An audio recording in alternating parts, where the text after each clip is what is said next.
You making yourself a bloody clown.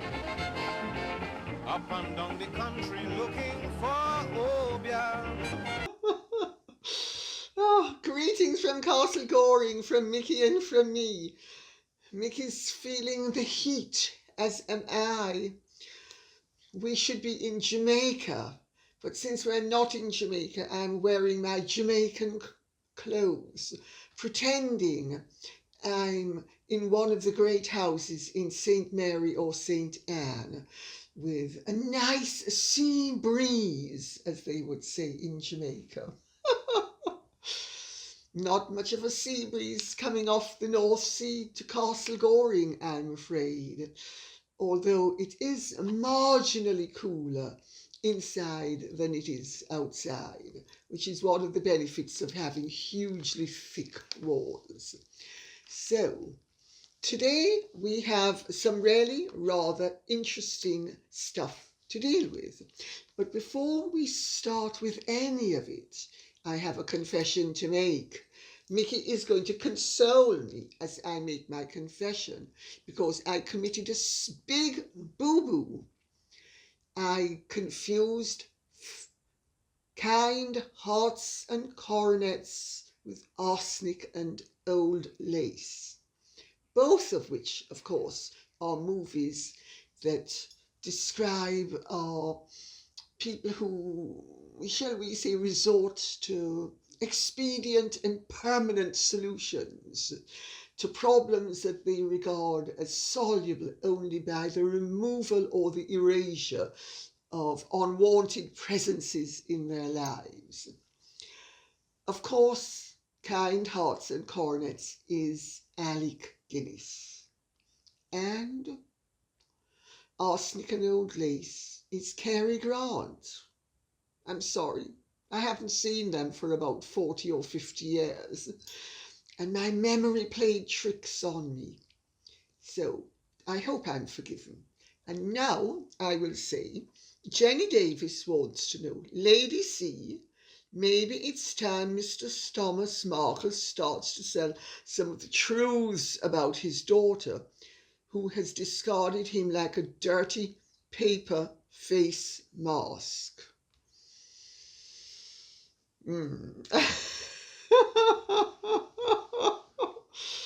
Well, I have to tell you, my dear, everything I have ever heard about Thomas Markle from everybody who knows him, and I include people like Gigi Perot, the former child star who taught his daughter drama.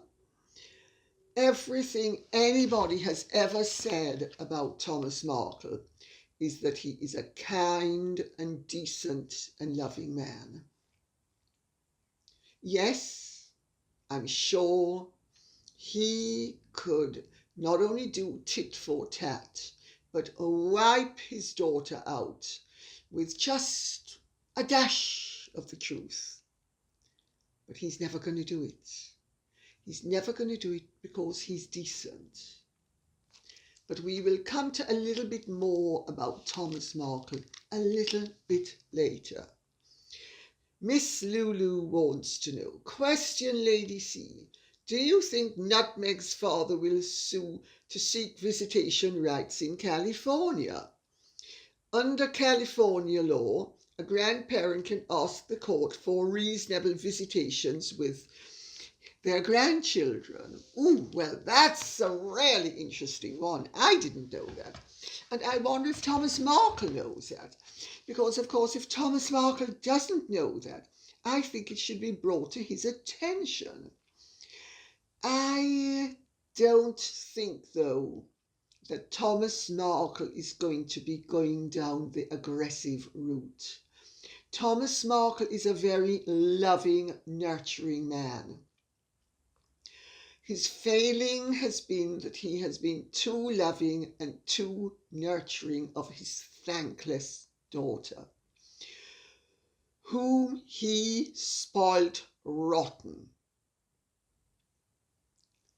Yes, he does bear some responsibility for what is happening. But in his case, these are inadvertent sins. They're not advertent. So it's a difficult one, and I am afraid that Thomas Markle is going to be destroyed by his decency, as people often are. But you know, it profiteth not a man to gain the whole world and to lose his soul. And it is far better that Thomas Markle loses the war, but wins ultimate liberty.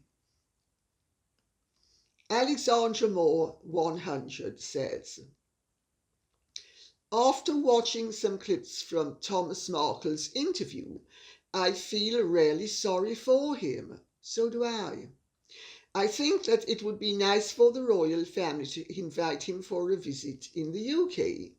Show him around Windsor, including St. George's Chapel and Frogmore Cottage, so he can trace his daughter's footsteps. They could invite him to Buckingham Palace for tea and also to Kensington Palace. I'm sure that he would be greeted with warmth and enjoy meeting his in-law family. It may give him a much-needed lift and feeling valued. What do you think, Lady C? Ah, my dear. Would be that reality were quite as simple as that. Of course, the royal family could do it, but they shouldn't do it, because it would be interpreted by many people as not an act of kindness, but as an act of aggression, trumping Meghan. So they can't do it.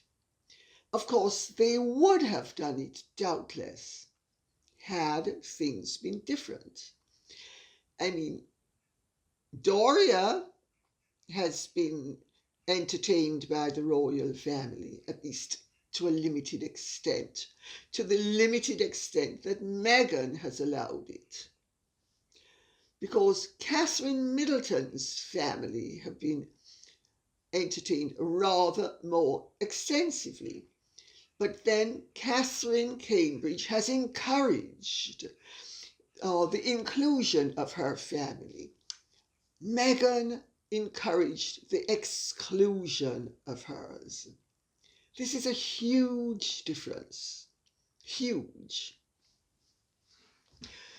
Had things been different, I'm sure that Thomas Markle would have been very happy to have met and treated the royal family with the respect that is their due. He is evidently a really rather nice and dignified man.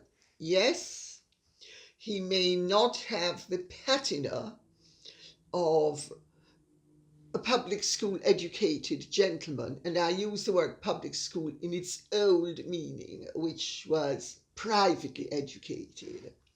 He does not have the patina of the supremely well-bred, but he does have every benchmark of a true gentleman in the meaning of the word, insofar as it refers to character and good behavior. You know, when somebody says their builder is a real gent, well, he's a real gent. It comes across loud and clear. And what is ironic is that Meghan has mistaken phony, pretentious, really rather distasteful behavior for classy. And her father, who is far more classy than she is, because he's unpretentious and he's just a decent man. Far better than his daughter, who, it has to be said, lacks quite a lot, but we're going to come to that in a moment. Savoyera poleaxed says, Lady C, at about the 31-minute mark, you explain about how narcissistic people can't see the big picture and can't get beyond themselves. Does this mean they can't help themselves? Does it mean they don't know how mean and self-centered they are? Well, that is an excellent question. And yes, it does mean that they can't get beyond themselves. You know, I will use the analogy again of somebody who is in a tank and driving the tank, and they just have that little slot to see. And of course, they see what's out there in a limited way. But those of us who do not have visibility limited by the encasement of steel or narcissism would be able to see much more, much more. They can't help themselves. This is what they are, and this is what makes them really dangerous, because they know something is amiss with them, but they also know that they have holes to be filled. They know as they're going through life that their vision is different from yours and mine. They know it. It's obvious to them. It's obvious, more obvious to them than it is to us.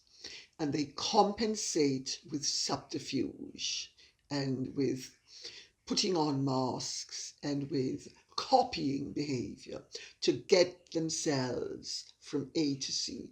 They use emotion. We experience emotion. They don't experience it the way we do.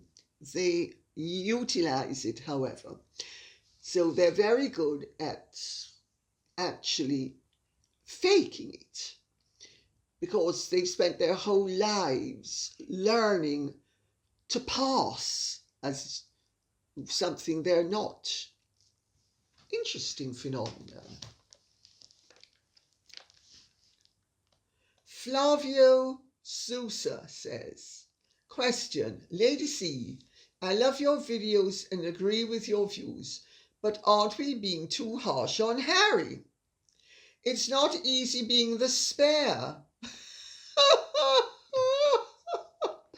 My dear, my heart bleeds along with yours.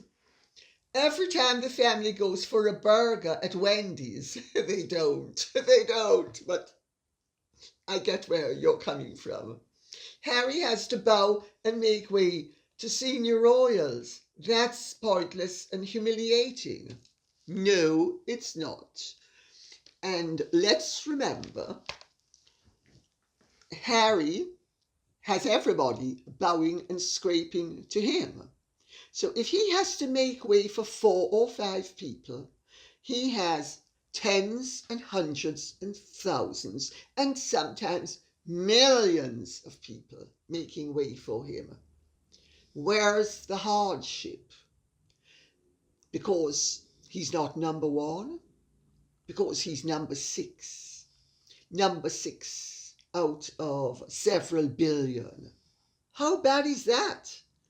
I'm sorry, I do not see that as being a hardship case.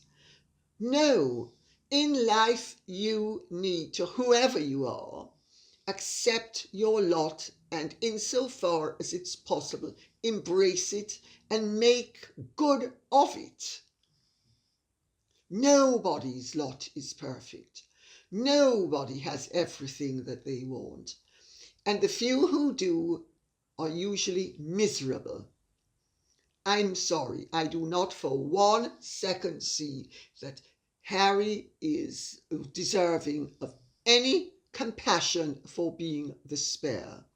I used to say to my mother, who of course you'd have thought was the greatest hardship case, as she wallowed in her self-pity for despite having had beauty, brains, breeding and bread. I used to say to her, you know, You should just thank your lucky stars you're not a servant in Somalia, instead of bitching about your hard lot in life. Your lot in life isn't hard. Your lot in life has been too easy. That's your problem. Just count your blessings and just think what it would have been like if you'd been born a servant in Somalia. She didn't like hearing that. But that's where it's at. Nobody has everything. I would have loved to have been 2.5 inches taller than I am. I would have loved it. I mean, has that ruined my life? No. Has all of this stuff that went down in my life, has that ruined my life? No, it hasn't.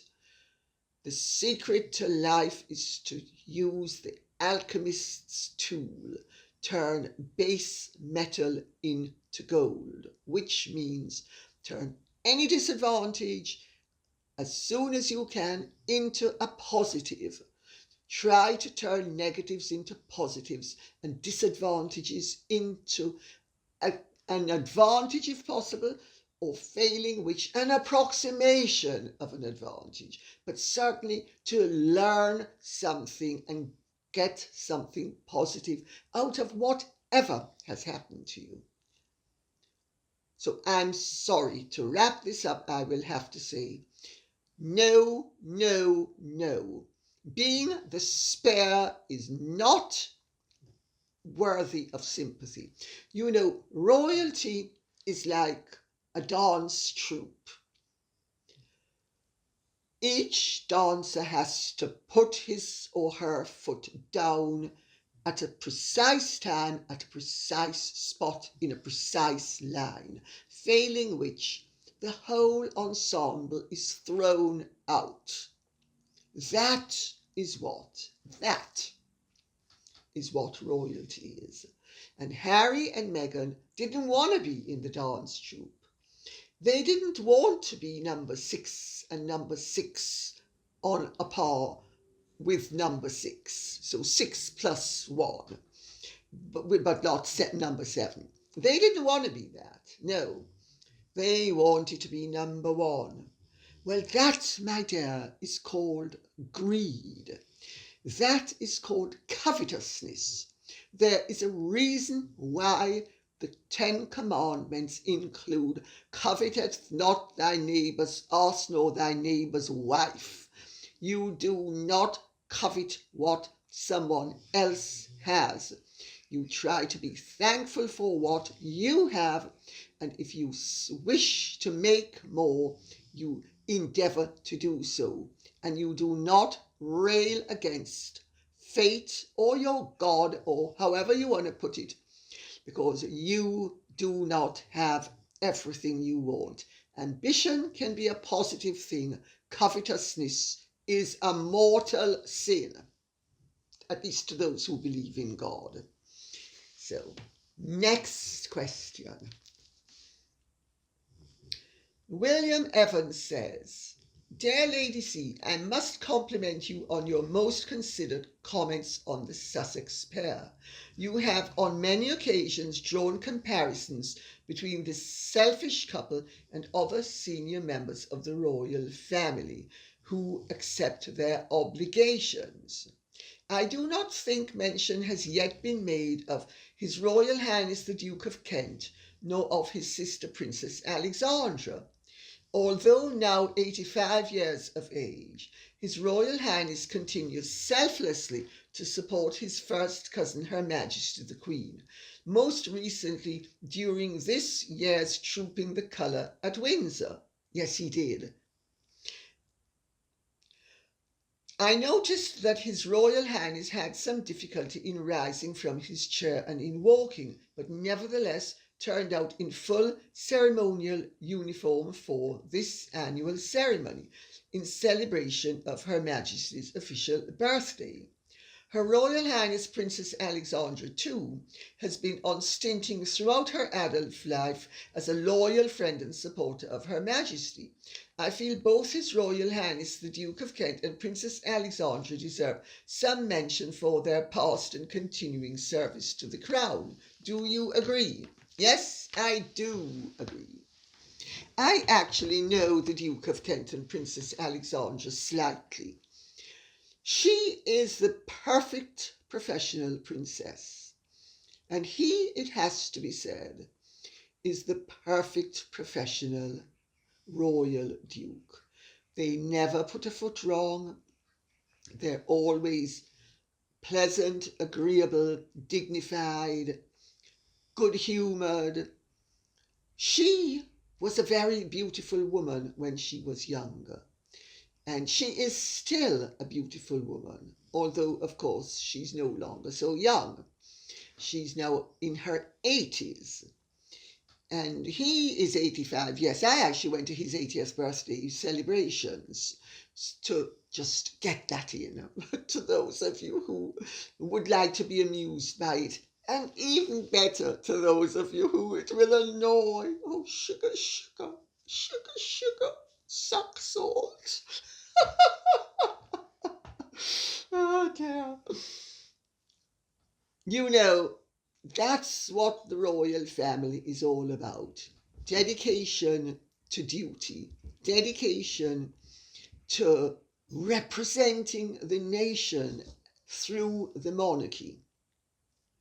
And they do it brilliantly, absolutely brilliantly. And I'll tell you, Princess Alexandra is a real sweetie pie, because a friend of mine, sadly no longer with us, Charles Hanna, I took him to something at, funny enough, St. George's Chapel. Oh, it must have been in about 2000 or 2001. And he was presented to Princess Alexandra. And 2 or 3 nights later, they were both at the Royal Opera House, Covent Garden, for the ballet. And she said, you know, your face is awfully familiar. I met you recently. Now, jog my memory. I mean, she came right out and said it to him. She actually came up to him and said it to him. I mean, you know, that's warmth. That's kindness. That's decency. That's not somebody who does the Meghan Markle, Hugh Grant thing of, I'm not on duty now. Don't bother me. And with that, I am going to actually turn to the medical report that I've been sent several different things by concerned doctors, psychiatrists, psychologists, nurses, psychiatric nurses, in various ways, shapes and forms. Several of them have approached me. 1 or 2 I know, some I don't know. But this was an approach from someone who has actually taken the time and trouble, because they're really concerned with what's going on with Harry and Meghan. And they, like many other people, and if you've read my book, you will see that I wrote nearly 2 years ago now that the palace was concerned that Meghan would ultimately destroy Harry. And so this is really rather relevant. And I'm going to read it to you if you can bear with me reading it. Harry and Meghan. The following has been based on the media's representation regarding Harry and Meghan. It should be viewed as a high state of probability and not overlooked that phenomena are always changing, bringing about a conditioning influence regarding environmental, social and behavioral responses. Well, it's really important to make the point that Harry and Meghan's conduct has been so extreme and so not only obvious, but so repeated and so in everybody's face that even people who don't know them at all now know them very well. How do you think you get to know people? By what they reveal about themselves to you through their conduct. That's how we get to know people. And Harry and Meghan have so embraced the world in a confessional that they have actually blown the whistle on themselves. I just make that point because it's really important to me that even concerned professionals are now aware of the fact that Harry and Meghan have imparted sufficient information about themselves through the public domain for people to have gained insights into what makes them tick. This is super important. Caught in a trap I can't get out because I need you so much, baby. Elvis Presley. It's a song. And the title of the song is the theme of the analysis by this medical professional. This could well be Harry's words now that Meghan has created a state of dependence on her. The extroverted narcissistic pattern of Meghan's personality, motivated by a high self-concept, was mainly helped to develop and reinforced by her mother and father, who probably spoiled her, although there were countless other factors. Her father comes across as a bewildered human being who seems quite defeated and cautiously careful as to what he says. That's a very, very prescient observation to make. Very. Because Thomas Markle, to me, does come across as an extremely bewildered person, caught in the narcissist's trap, because the victim of the narcissist is going, oh, how did that happen? What happened? What did I miss? Because it doesn't add up. However, to not diverge too much, to resume what the medical professional is saying, he appears as a person suffering from bewildered rejection, in need of love and understanding. This is how a narcissistic personality leaves people. If you note Harry's emotional expressions, you will observe bewilderment similar to Meghan's father. His bewildered expressions he tries to hide are rarely saying, how can this be true? How could I have found someone so much like my mother Diana, so compassionate, so loving, so able to understand me and satisfy my every need? Is this really happening? It seems so sincere. Well, it will have to be, as I would rather go on living a lie than going on living without her.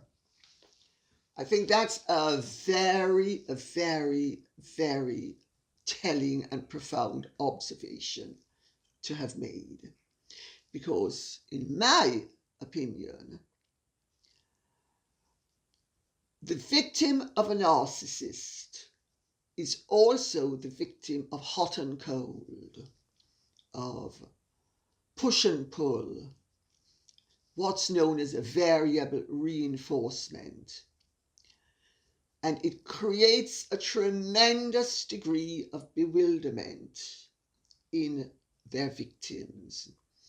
Because how can you be supping with the devil and Yahweh at the same time? is really what is going through their minds. And they can't rationalize it. And even if they do rationalize it, they can't ask themselves the truly telling question, is this really real? Because some of the time it is, and the rest of the time it isn't. And they understand on some level that they are being played. But the rewards are so great. And once you're hooked in the scenario, not only are the rewards so great, but you actually start to suffer from such decreasing self-esteem and self-confidence that you end up being enervated instead of energized. And it becomes very difficult to leave because you are trapped by the push and pull. Anyway, to continue. It's a picture Meghan has created and used for her own advantage. I should actually just go back a little bit and read the last sentence. Well, it will have to be sincere, even though he will actually have to ask himself when there's the variable reinforcement kicking in. How sincere can this really be? Because, is this Yahweh or is this the devil? Well, it will have to be, as I would rather go on living a lie than go on living without her. True entrapment.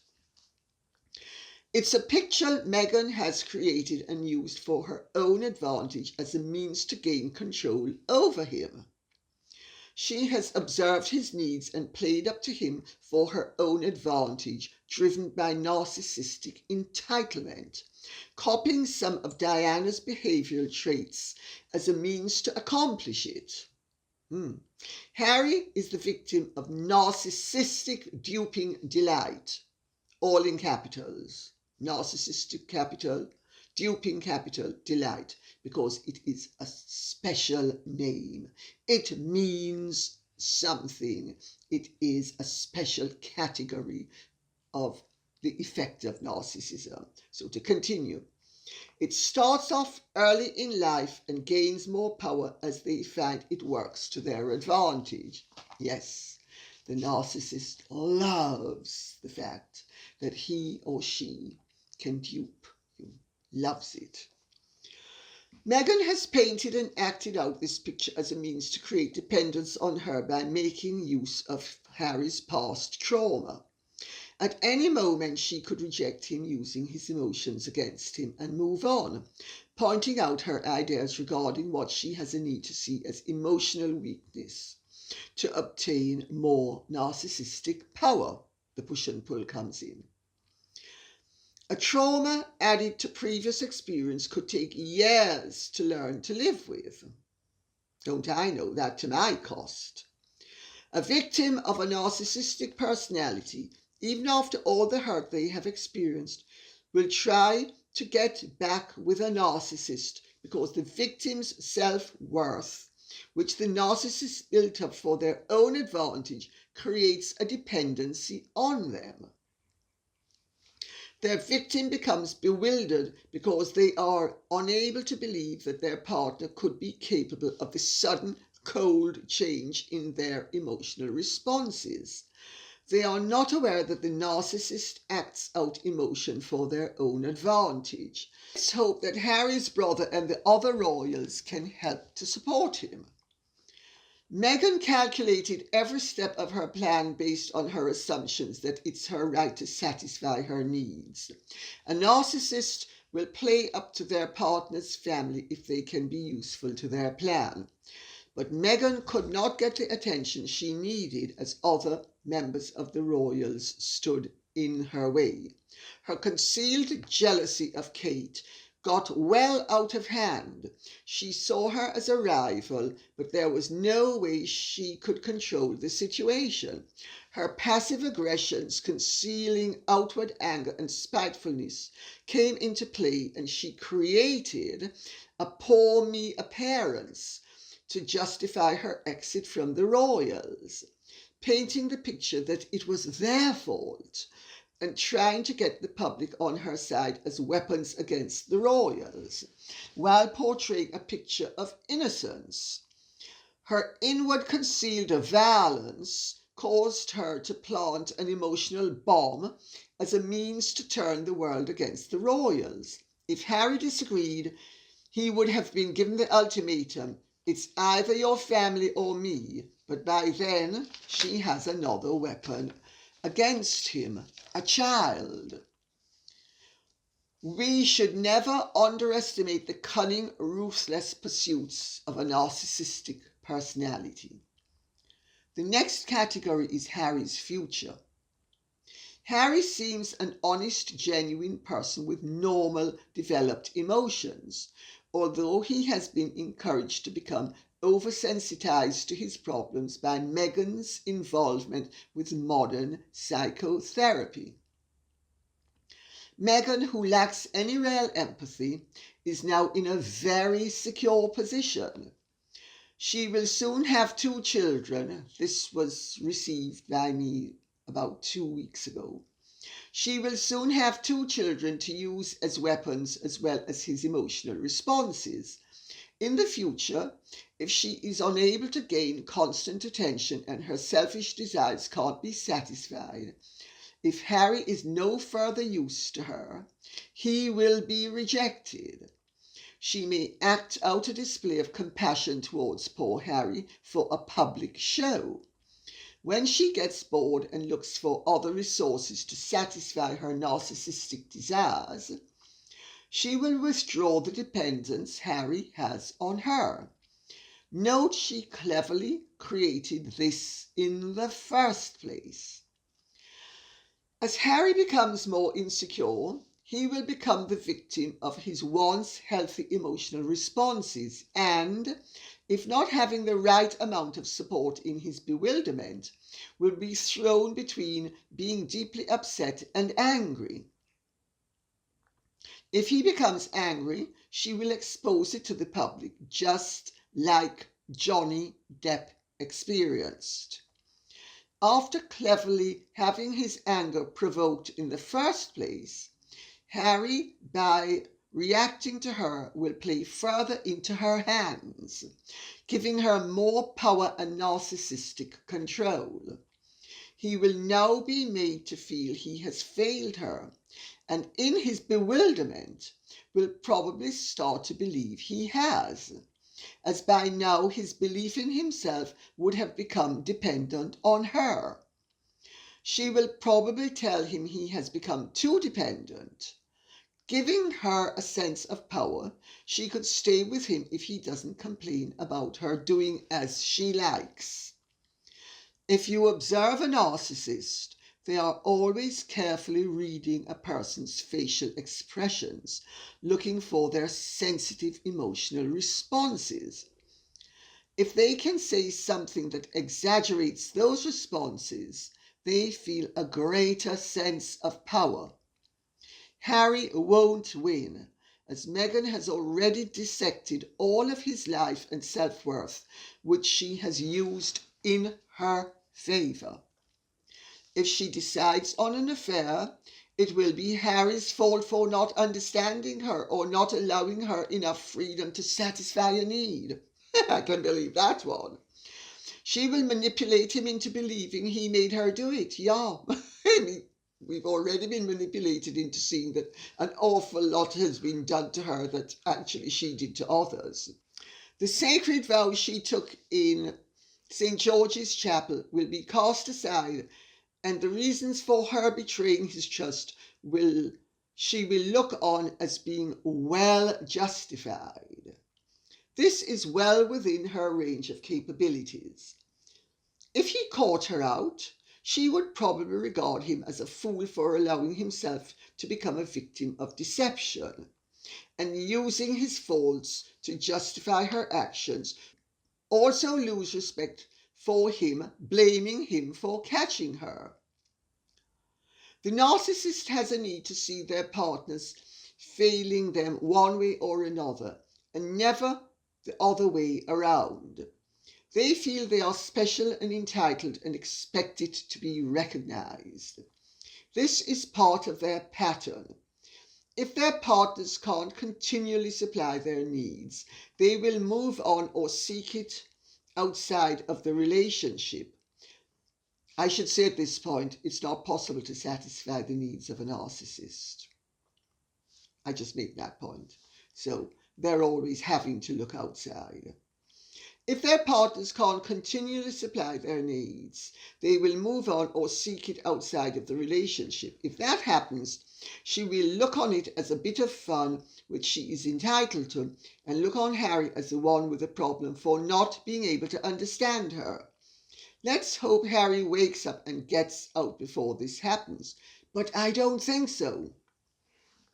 On TV recently, Meghan gave him a slight tap, to which he immediately sat down as if responding to a well-installed conditioned response.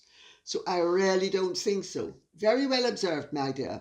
Many people have pointed out to me that she has him so well trained that she only needs to look or tap or anything and he responds. As time goes by, she will play out any role, taking up charity work, becoming a spiritual narcissist, overcompensating with an act of love and compassion, anything to gain more attention. The beatified Meghan. Oh, God. Can you just see it? The beatified Meghan. As she gets older and her looks fade, she will try to gain attention by acting out a beautiful mind. Oh, God. I have to tell you, the puerility is going to kill us. As a narcissist needs to be noticed and worshipped and are only interested in gaining attention, Harry won't be able to hold things together. I will end this by saying that with the right therapy and support, Harry would be in a better position to deal with this. There isn't very much that can be said about Harry, although he is so dependent that during the interview he supported Meghan's narcissistic deceptions. What a shame to see this happen to him. He was such a genuinely caring person supporting so many people. It was very noticeable during the Oprah interview how, prior to the commercial break, a seeming upset Meghan, talking about her hardships whilst with the royal family, quickly gained emotional control and became very light-hearted within an instant. Yet another tell-all sign of faked emotion. She acts out any real emotion and empathy as a means to gain attention, but it is not genuinely felt. Other members of society also have these traits, but are not narcissistic, although they can be equally dangerous. We've all heard of the toy boy playing up to the rich widow. We should look to those we can respect, like our Queen and all those who live a life of value, as an example. And until we know more about the human condition and why it appears in all its different forms, we should keep this type of personality at a distance. The answer is pay attention. Look for all the signs of the narcissistic pattern, especially if there are psychopathic tendencies accompanying it. My advice is to find a good clinical psychologist, and that's probably the only way out. Well, I don't know what you think, but I thought it was a very considered and really rather positive in its own way examination of what is going on. This actually is why Thomas Markle, poor darling, looks so bewildered. He thought his baby girl loved him. A few weeks before his baby girl met Harry, she was singing his praises in her column, The Tig. and she couldn't say enough about what a wonderful father he was. So for 35 or so years, Thomas Markle was told, "Daddy, you're just wonderful." And now Thomas Markle has been erased. Is it any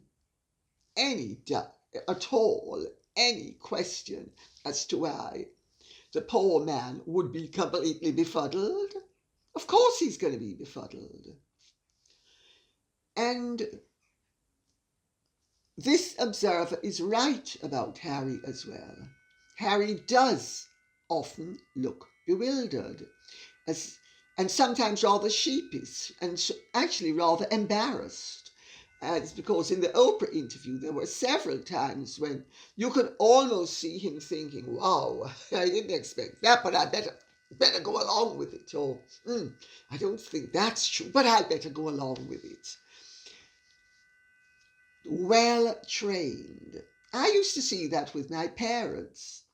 My father was, by and large, an extremely truthful man. My mother thought that truth was spelled L-I-E, at least as long as it suited her. She'd always use the truth when it didn't suit you, but she'd only ever use the truth with regard to herself when it suited her. At all other times, the truth was like putty in the hands of an accomplished sculptress, creating the form that she required you to see. Daddy used to go along with it. I used to think, that's a complete whopper. How can he just sit there and take it? But he did, because he was hooked on her. He was trapped for the whole of his life. Willingly trapped, possibly, but sometimes unwillingly trapped. Who knows, that might be Harry's fate as well. It's possible. And on that note, I will say, thank you very much for listening. I hope this has been of interest to you. If it has, please like, share, subscribe, press the notification bell, and keep the questions coming in. Thank you.